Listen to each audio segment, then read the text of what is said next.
Hi friends, இன்றைக்கி என்ன video பார்க்க போகிறேன்னா, டைரெக்டாக போய்ட்டு ஆஃப்லைன் கிளாஸ் அட்டன் பண்ணியிருந்தேன். இதான் ஃபஸ்ட் டைம் நான் ஆஃப்லைன் கிளாஸ் அட்டன் பண்ணது. இதுக்கு முன்னாடிலாம் நான் வந்து ஆன்லைனில் தாங்க கற்றுக்கிட்டேன். ஃபுல் அண்ட் ஃபுல் நான் ஆன்லைனில் தான் கற்றுக்கிட்டது. நாங்கள் 2 இயர்ஸ் முன்னாடி நான் கற்றுக்கிட்டேன். அது ஆஃப்லைனில் தான் கற்றுக்கிட்டேன். இருந்தாலும் எனக்கு வந்து ஒரு ஹேண்ட்ஸ் ஆன் ட்ரைனிங் இருந்தால் தான் கொஞ்சம் ஈஸியாக இருக்கும், கொஞ்சம் நல்லா ப்ராக்டிஸ் ஆகும் அப்படின்றதுக்காக நான் போயிருந்தேன். இது வந்து ஃபஸ்ட் டே கிளாஸ் இது சூப்பராக போச்சு. தியரி கிளாஸஸும் இருந்துச்சு. ப்ரைஸ் கால்குலேஷன்ஸ் அதெல்லாமும் நல்லா கிளியர் கட்டாக சொல்லி கொடுத்தாங்க. ஃபஸ்ட்டு டேயில் என்னென்ன பண்ணோன்னா, ப்ரௌனி பண்ணோம், குக்கீஸ் பண்ணோம், பனானா டீ கேக் பண்ணோம். நான் பண்ணது எல்லாமே கம்ப்ளீட் எக்லெஸ் தாங்க நான் பண்ணது. அவ்வளோ சூப்பராக இருந்துச்சு. நல்லா அந்த ஷீட்லேயே ஒட்டலை, ஒரே ஒரு இது கூட ஒட்டலைங்க. அவ்வளோ சூப்பராக இருந்துச்சு. ரெசிபிஸ் எல்லாமே சூப்பர் ஹிட் தாங்க. இவங்க கொடுத்த எல்லா ரெசிபிஸுமே நல்லா தான் இருந்துச்சு. எங்களுக்கு பர்ஃபெக்ட் ரிசல்ட் கொடுத்துச்சு எங்களுக்கு. நாங்கள் பனானா கேக்கு பேக் பண்ணும்போதே நடுப்புற கரண்ட் போயிடுச்சு. என்ன பண்ணுறதுன்னு யோசிச்சுட்டு இருந்தோம். கொஞ்ச நேரத்துலலாம் கரண்ட் வந்துருச்சு எங்களுக்கு. நான் கொஞ்சம் வெயிட் பண்ணி இருந்தே நான் வந்து பனானா கேக் எடுத்துகிட்டு வந்தேன். பனானா கேக்கும் குக்கீஸும் வெயிட் பண்ணி வீட்டுக்கு எடுத்துகிட்டு வந்துட்டேன் ஃபஸ்ட் டே கிளாஸில்.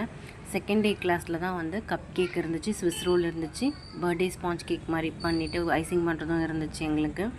செகண்ட் டே ரொம்ப ஃபன்னிங்காகவும் போச்சு, கொஞ்சம் கஷ்டமாகவும் இருந்துச்சு அந்த ஐசிங் பண்ணுறது எல்லாமே. பட் ஓகே, நல்லா பர்ஃபெக்டாக கொண்டு வந்துட்டோம். நாங்கள் கொஞ்சம் நாய்ஸியாக இருந்துக்கும். Sorry for the disturbance friends. வெளியில் உட்காந்தா வாய்ஸ் ஓவர் கொடுத்துட்ருக்கேன், அதனால் அந்த வண்டி சவுண்ட் ஏதாவது கேட்கும், டிஸ்டர்பன்ஸ் இருந்தால் சாரி.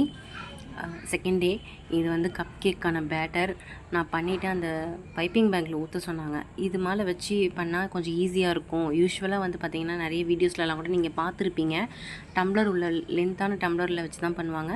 பட் இதில் பண்ணும்போது நல்லா கம்ஃபர்டபுளாக இருக்கும்னு சொல்லிட்டு பண்ணாங்க. நான் ஒரே ஒரு மிஸ்டேக் தாங்க பண்ணேன். அதை வந்து டைட்டாக ஃபிக்ஸ் பண்ணாமல் பண்ணாங்க. மொத்த பேட்டரும் ஊற்றி முடிச்சதுக்கப்புறம் அப்படியே உள்ளே போயிடுச்சு. நல்ல காலம் அதை பிடிச்சதுனால ஒன்றும் ஆகலை.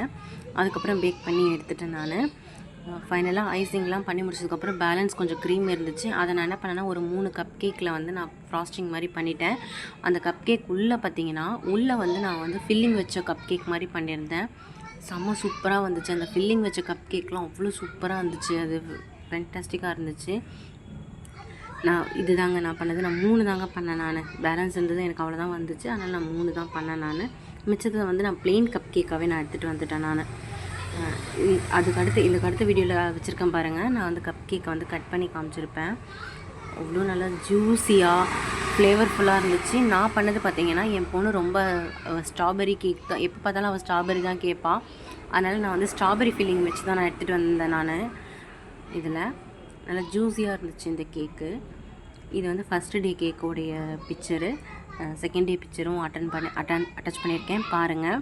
ஓகே ஃப்ரெண்ட்ஸ், என் சேனல் பிடிச்சிருந்தால் லைக் பண்ணுங்கள், சப்ஸ்கிரைப் பண்ணுங்கள். Thank you all.